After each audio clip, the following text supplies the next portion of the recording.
Лани ова време Новак Џоковиќ беше во притвор, а потоа беше протеран од Австралија за да годинава повторно се врати и го уште еднаш биде шампион на австралискиот Гранд Слем во тенис. Тука со мене повторно во кадаре колегата Боријан Бојчев кој го следеше над преварот кој синоќа си играше во Мелбурн.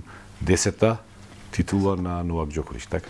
10-та титула во Australian Open за Новак Џоковиќ, 22-та Гранд Слем титула за српскиот тенисер.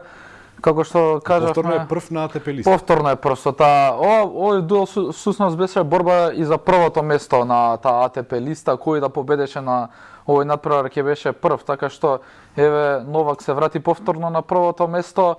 Првиот сет беше така некако убедлив за Џоковиќ, па си рековме најверојатно и така и ќе продолжи, но гркот Циципас во вториот и третиот сет покажа малце сила и на Новак му требаше малце повеќе да поработи за дојде до оваа победа. Два пати со 7-6 успеа да дојде до победа во тие последни два сета. Циципас на три пати спасуваше меч топки, но на крајот четвртиот пат беше премногу за него и Џоковиќ успеа да дојде до оваа 10-та до овој 10-ти Australia Open. Како што напоменавме, лани Џоковиќ имаше многу проблеми со австралиските власти, тие му забранија да игра на турнирот. Потоа се шпекулираше дека и останатите турнири ќе му забранат негово учество, бидејќи тој не беше вакциниран против ковид.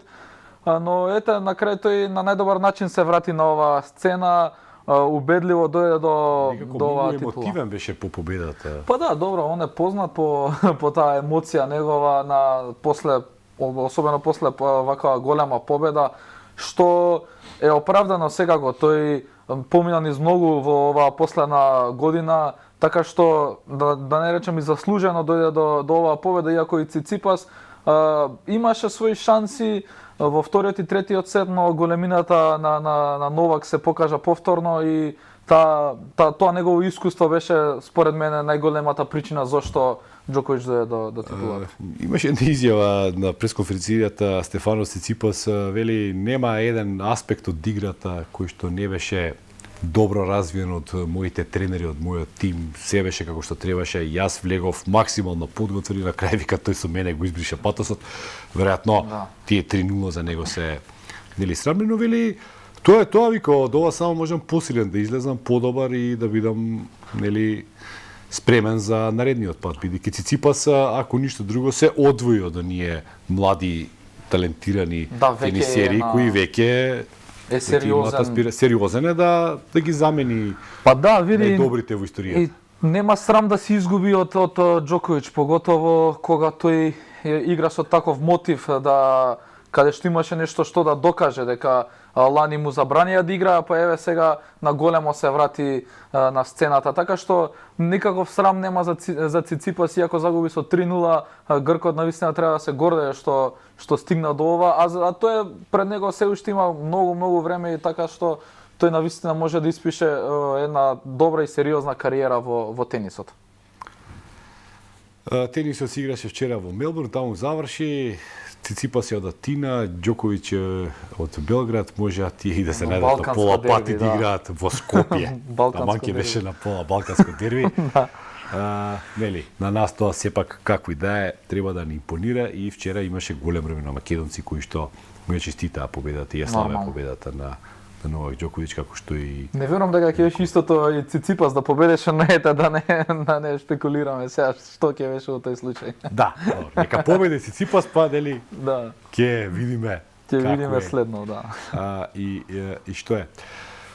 Сега како е следува Ролан Гарос? Ролан Гарос, да. Нормално, прво е нели има неколку турнири на земја. Неколку помали, да, но Гранд Слемот е нели во Париз, тоа е традиционално во јуни. Јуни, да. Да, потоа во јули е Вимблдон, таму ќе играат и Надал би требало и Новак Џоковиќ да играат и во Париз и во Лондон, а неизвестен е настапот на Џоковиќ на US Open. US Open, да. Тој е во октомври, крајот таму некаде. Да, тоа беше и лани беше се шпекулираше за тоа, но да се надеваме дека овој пат Џоковиќ ќе може да настапи повторно на тој US Open за да може и повторно да го освои тој таа титула, но и во оваа неизвестна борба со Надал.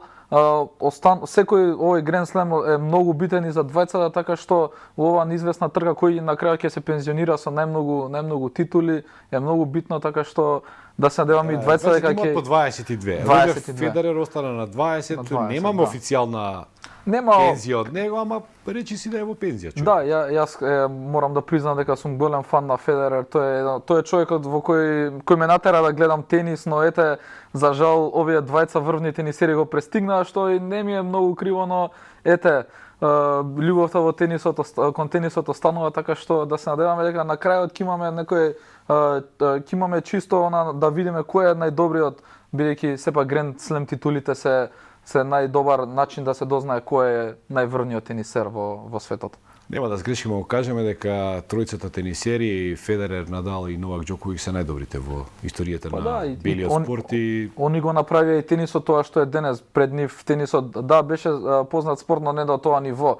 Не само на овие простори, туку и низ целиот свет. Тие тројца такво ривалство не се памтало во некој друг спорт. Веројатно и нема долго време да видиме нешто слично. Се согласувам со тоа, бидејќи иако има млади таленти кои се пробиваат на сцената, тенисот ќе остане запамтен по овие тројца врвни спортисти. Ајде, да останеме должни да кажеме дека и вчера се одигра финалето на светското првенство во ракомет. Нов шампион е Данска.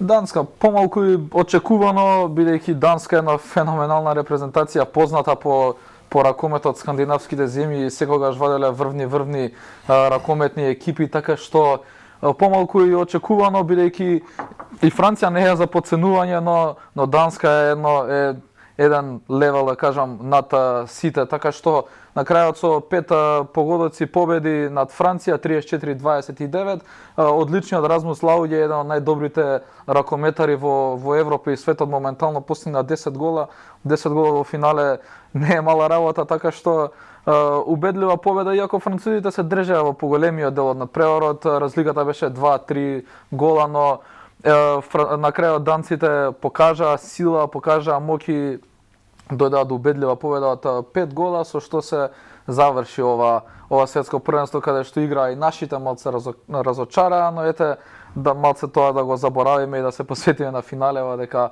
беше една врвен дуел меѓу две феноменални репрезентации. Французите играа во финале на Европското првенство во кошарка, играа во финалето на светското фудбалско првенство и сега игра во финалето на ракометното првенство и 3 пати загубија.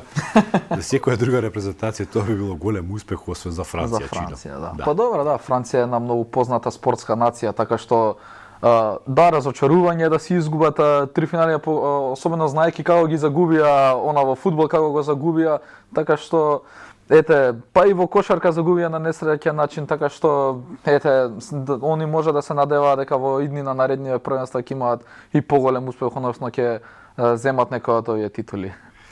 Буше, благодарам, почитувани гледачи. Тука е крајот на денешното издание Нутрински печат. Јас повикувам утре во истиот термин, значи во 9 часот изутрина, повторно да бидете со нас, а ние повторно за вас ќе имаме подготвено мноштво на гости и интересни прилози. Пријатно.